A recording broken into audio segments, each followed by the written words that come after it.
सभी का हमारे YouTube चैनल पर स्वागत है। सभी को मेरा राधे राधे। अब हम सुनते हैं मौनी अमावस्या की कथा, जो कि इस बार 21 जनवरी शनिवार को है। कथा प्रारंभ करने से पहले आप सभी से मेरा अनुरोध है कि आप सब कमेंट बॉक्स में अमावस माता की जय जरूर लिखिएगा। तो आइए अब श्रवण करते हैं इस दिन के महत्व की पौराणिक कथा। प्राचीन काल में कांचीपुर में एक ब्राह्मण देव स्वामी के 7 पुत्र और 1 पुत्री थी। 7 पुत्रों के विवाह के बाद पुत्र गुणवती के लिए योग्य वर की तलाश शुरू हुई। ब्राह्मण ने अपने बड़े बेटे को इसकी जिम्मेदारी सौंपी। इस बीच ब्राह्मण की बेटी की कुंडली ज्योतिषी ने देखी तो कहा कि सप्तपदी की पूर्णता के साथ ही यह विधवा हो जाएगी। उपाय पूछने पर ज्योतिषी ने बताया कि सिंगल द्वीप में रहने वाली सोमा धोबिन यदि पुत्री के विवाह में अपने सुहाग का सिंदूर दे तो यह दोष मिट सकता है। इस पर ब्राह्मण का छोटा पुत्र अपनी बहन को लेकर सिंगल द्वीप के लिए चल पड़ा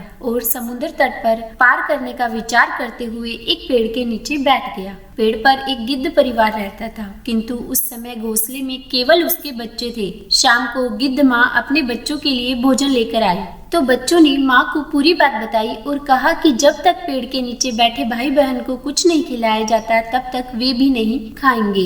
इस पर गिद्ध माँ ने जंगल में कंदमूल फल आदि लाकर देते हुए कहा कि आप भी भोजन करिए, मैं सुबह आपको समुद्र पार करा दूंगी। गिद्ध माँ द्वारा पहुंचाए जाने के बाद दोनों अप्रत्यक्ष रूप से सोमा की सेवा में लग गए। एक दिन सोमा ने अपनी बहुओं से सफाई और लीपने आदि के बारे में पूछा तो सबने एक साथ कहा कि हम तो नहीं करते, तो कौन करने आता है। सोमा को इस पर कुछ संदेह हुआ तो वह रात भर नहीं सोई और सुबह के अंधेरे में ही भाई बहन को सफाई करते हुए देखा और जब दोनों चुपचाप जाने लगे तो सोमा ने उनका हाथ पकड़ लिया।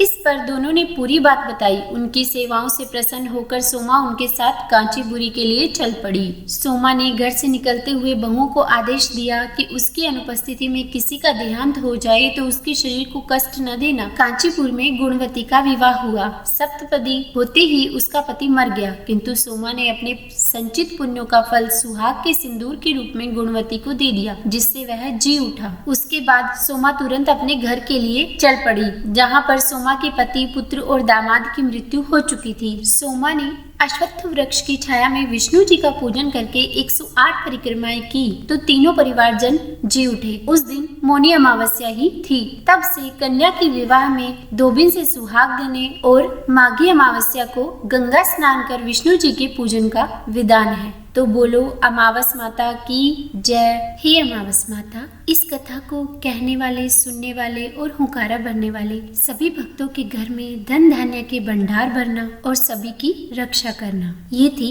अमावस माता की व्रत कथा।